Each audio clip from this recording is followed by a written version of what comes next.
Present indefinite tense. सबसे पहले हम इसकी पहचान जान लेते हैं। पहचान क्या होती है? जैसे कोई वाक्य दे दिया जाए तो हम कैसे पहचानेंगे कि इसमें प्रेजेंट टेंस है या पास्ट टेंस है या फ्यूचर टेंस है? तो इसके लिए सबसे पहले हम पहचान पता करते हैं। तो पहचान होती है जिन वाक्यों के अंत में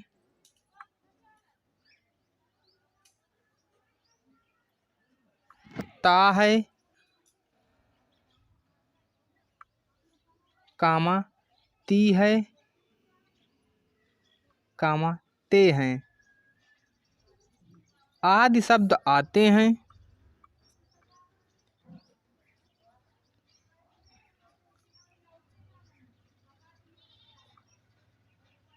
प्रेजेंट इंडेफिनिट टेंस कहलाते हैं। प्रेजेंट इंडेफिनिट टेंस कहलाते हैं। ठीक, तो हम इंडेफिनिट है ना, FINIT, ये हमारी पहचान हो गई। ठीक, अब इसके लिए हम एक उदाहरण दे रहे हैं आपको। जैसे दे दिया जाए राम घर जाता है, घर जाता है, राम घर जाता है। इसमें जो जाता यहाँ पर लिखा हुआ ता है, बाद में क्या है? ता है। हमने पहचान भी यही लिखाई है, जिन वाक्यों के अंत में ता है, ती है, ते हैं आदि शब्द आए तो वो प्रेजेंट इंडेफिनिट टेंस के वाक्य होते हैं। ठीक, तो यहाँ पर हमें एग्जाम्पल में हमें मिल गया है। इसका मतलब ये जो वाक्य दिया गया है ये प्रेजेंट इंडेफिनिट टेंस का है। अब हम इनको बनाने के नियम जान लेते हैं। इससे पहले मैं आपको 3 और नियम बता देता हूँ। किसी भी सेंटेंस में, किसी भी टेंस में अगर आप वाक्य बनाते हैं तो बेसिक लेवल जो होते हैं 3 होते हैं जिनमें आपको वाक्य बनाने होते हैं। एक होता है साधारण वाक्य, एक होता है नकारात्मक वाक्य और एक होता है ये प्रश्नवाचक वाक्य। तो और 2 वाक्य होते हैं लेकिन उनको आपको हाई लेवल में पढ़ना होता है, जो इंटरमीडिएट में पढ़ाए जाते हैं। लेकिन आपको बेसिक नियम के हिसाब से आपको केवल 3 नियम पढ़ने हैं। एक होता है सिंपल सेंटेंस, सिंपल सेंटेंस, और दूसरा होता है निगेटिव सेंटेंस, और तीसरा होता है इंट्रोगेटिव सेंटेंस। ठीक, इंट्रोगेटिव सेंटेंस। तो ये 3 आपको इसमें पढ़ने हैं। तो सबसे पहले हम क्या पढ़ते हैं? प्रेजेंट इंडेफिनिट टेंस के अंतर्गत सिंपल सेंटेंस के वाक्य बनाने के नियम पढ़ते हैं। ठीक, तो चलिए हेडिंग डाल लेते हैं। प्रेजेंट इंडेफिनिट टेंस के अंतर्गत सिंपल सेंटेंस। सिंपल, इसको हम अफर्मेटिव भी कहते हैं। सिंपल सेंटेंस, इसको हम क्या कहते हैं? अफर्मेटिव भी कहते हैं सिंपल को। ठीक, तो कहीं कहीं अफर्मेटिव भी लिखा मिलता है, उससे आपको परेशान नहीं होना है। ठीक है, तो इसके लिए हम वाक्य बनाने के नियम सबसे पहले लिखते हैं।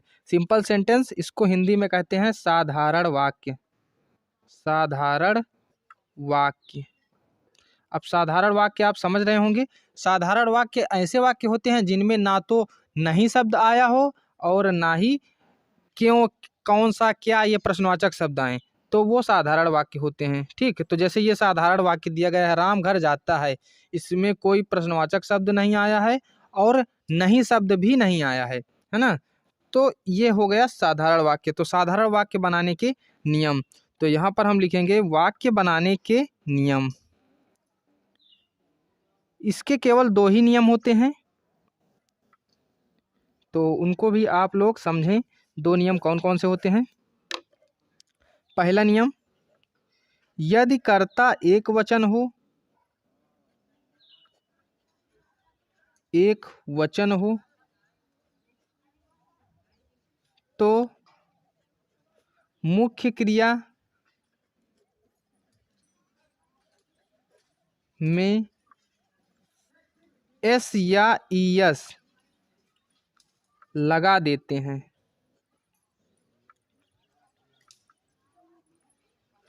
और दूसरा जो होता है, यदि कर्ता बहुवचन हो, बहुवचन हो तो मुख्य क्रिया में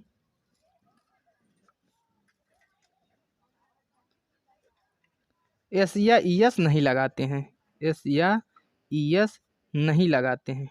ये दो नियम होते हैं, ठीक। अब आप लोग समझ लें एक वचन कौन कर्ता होते हैं और बहुवचन कौन कर्ता होते हैं। तो एक वचन कर्ता के अंतर्गत, एक वचन कर्ता हम लिख रहे हैं क्या क्या आते हैं। एक वचन अगर कोई कर्ता होगा तो एक वचन कर्ता के अंतर्गत वह आता है, किसी व्यक्ति का नाम आता है, किसी व्यक्ति का नाम,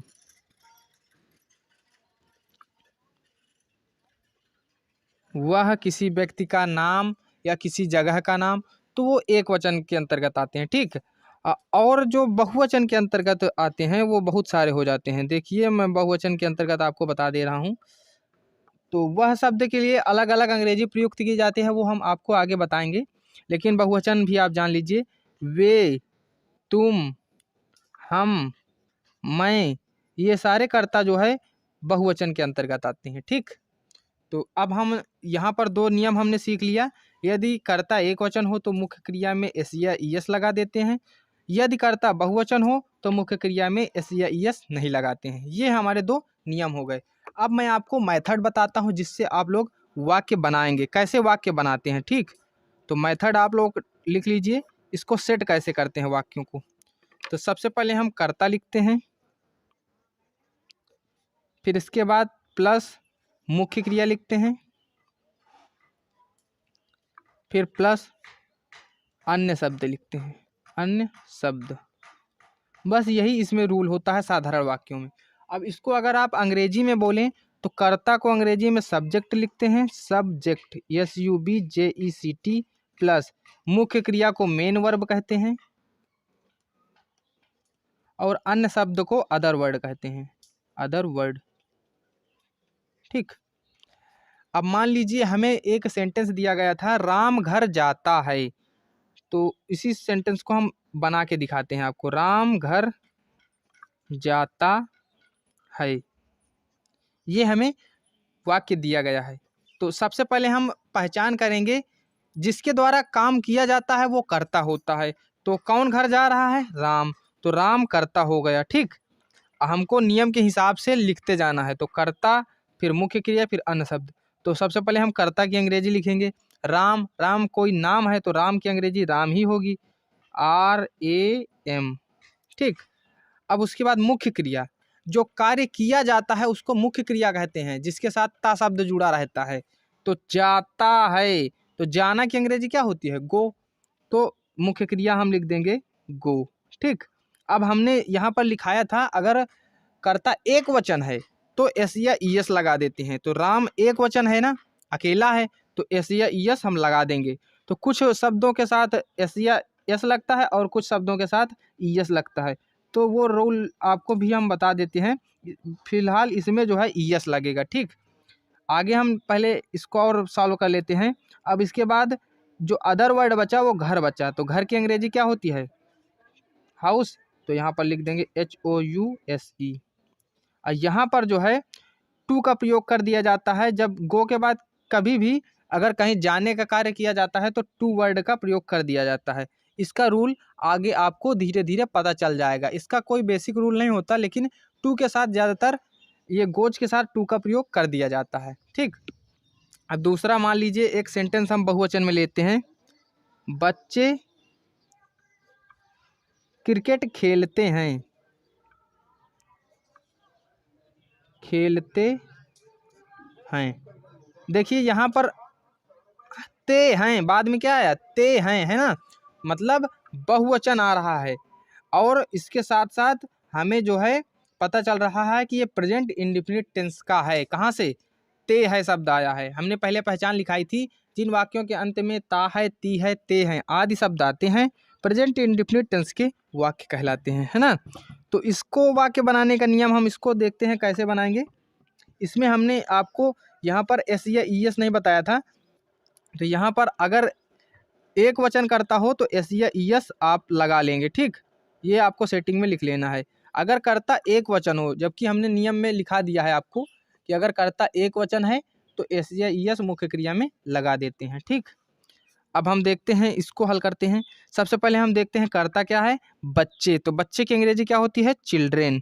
CHILDREN चिल्ड्रेन। इसके बाद मुख्य क्रिया, मुख्य क्रिया क्या है, जिसके साथ ता शब्द जुड़ा होता है, तो खेलते, तो खेलना की अंग्रेजी होती है प्ले, PLAY। ठीक, अब बच्चे एक वचन है या बहुवचन है, तो बच्चे जो होगा वो बहुवचन होगा, तो बहुवचन के साथ मुख्य क्रिया में एस या ईएस नहीं लगाते हैं। ये हमने अभी नियम लिखाया था कि बहुवचन अगर करता होता है तो एस या ईएस नहीं लगाते हैं, तो हम एस या ईएस नहीं लगाएंगे। ठीक, अब अदर वर्ड क्या बचा, क्रिकेट, तो यहाँ पर लिख देंगे क्रिकेट, CRICKET और फुल स्टॉप। बस यही वाक्य बनाने का नियम होता है। चलिए 2-4 वाक्य हम और उदाहरण ले लेते हैं जिससे आपको थोड़ा सा और समझ में आ जाए।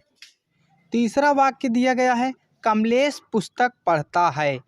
यहाँ से हमको पता चलता है कि ये प्रेजेंट इंडेफिनिट टेंस का वाक्य है ना।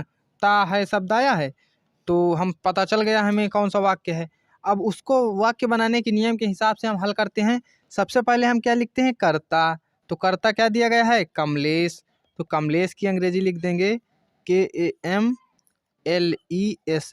ये कमलेश लिख गया।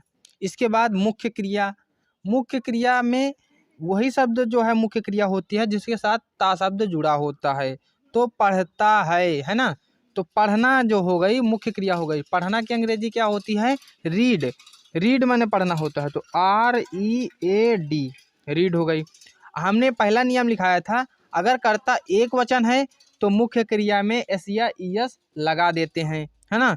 तो कमलेश जो दिया गया है वो एक वचन दिया गया है, इसलिए हम मुख्य क्रिया में एस लगा देंगे। ठीक, तो कुछ वर्ड हैं, ज़्यादातर आप अगर एच आ रहा हो बाद में या ओ आ रहा हो बाद में या फिर एस आ रहा हो बाद में, इनके बाद में ज़्यादातर ईएस लगता है। अन्य शब्द अन्य सभी वर्ड्स के साथ हमेशा एस लगता है। तो अगर बीच बाद में आपको एच मिले या ओ मिले या एस मिले तो इनके साथ आपको ईएस लगाना है, और ज़्यादातर अन्य शब्दों के साथ जो है एस लगता है। ठीक, तो इसमें डी मिल रहा है तो हम एस लगा देंगे। कमलेश रीड्स, फिर उसके बाद क्या बच रहा है, बुक, किताब की अंग्रेजी क्या होती है, पुस्तक की, बुक, तो हम लिख देंगे बुक, कमलेश रीड्स बुक। इसके बाद फुल स्टॉप, ये फुल स्टॉप का मतलब होता है पूर्ण विराम, ये जो होता है ना पूर्ण विराम, इसको कहते हैं फुल स्टॉप। उसके बाद दूसरा क्वेश्चन, दूसरा वाक्य दिया गया है, वे तालाब में नहाते हैं, तो वे की अंग्रेजी क्या होती है, दे, THEY, दे हो गई, है ना। अब वे बहुत से हैं, मतलब बहुवचन वर्ड दिया गया है।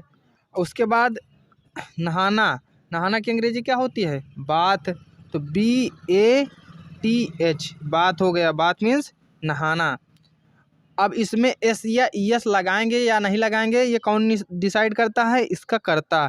तो कर्ता क्या है, वे बहुवचन कर्ता माना जाता है, तो बहुवचन के साथ एस या ईएस नहीं लगाते हैं, तो इसको छोड़ देंगे। ठीक, इसके बाद अब आगे क्या बच रहा है, तालाब में, तो तालाब में की जब आप अंग्रेजी लिखेंगे तो सबसे पहले आप में की अंग्रेजी लिखेंगे, में की अंग्रेजी होती है इन, फिर उसके बाद तालाब की अंग्रेजी होती है पॉन्ड, POND, इन पॉन्ड। ठीक, दे बाथ इन पॉन्ड, बिल्कुल सिंपल सा वर्ड होता है। आप लोग बस थोड़ा सा नियम बस हमेशा याद रखें, जो नियम लिखाया जाए उस नियम के हिसाब से आपको वाक्यों को बनाना है।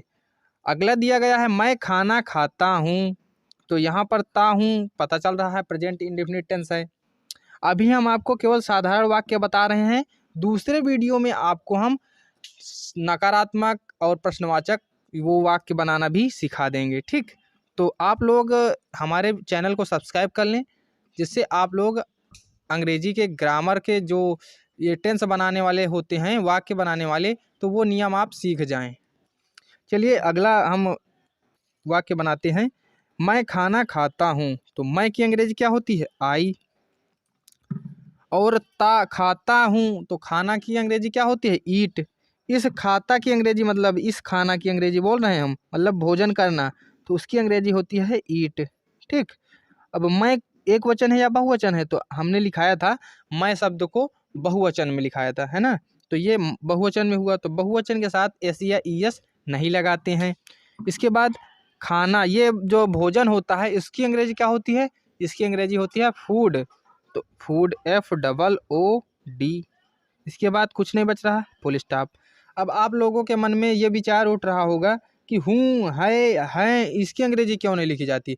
तो नियम में ऐसा कुछ नहीं होता है, आप उस नियम के हिसाब से बना देंगे तो उसका मतलब हो जाता है कि आपने ये वर्ड को ऐसे लिख दिया है। ठीक, अब आपको ये मान लीजिए यहाँ पर एस लगा है, तो हम ये नहीं कह सकते कि है की अंग्रेजी लिखी हुई है। ये नियम होता है कि ता है शब्द अगर आए तो आपको ऐसे बनाना है। ठीक, अब अगला हम हल करते हैं। कोमल लिखती है, ये बहुत ही सिंपल दिया गया है। तो कोमल, कोमल की अंग्रेजी कोमल लिख देंगे, KOMAL। फिर लिखती है, लिखना की अंग्रेजी क्या होती है, राइट, WRITE। अब एक वचन है कोमल, तो इसमें एस या एस लगा देंगे तो इसमें एस लग जाएगा। ठीक, इसके बाद फुल स्टॉप। अगर और कोई वर्ड होता तो उसके आगे लिख के फुल स्टॉप लगाते। इस प्रकार जो है प्रेजेंट इंडेफिनिट के साधारण वाक्यों को बनाया जाता है।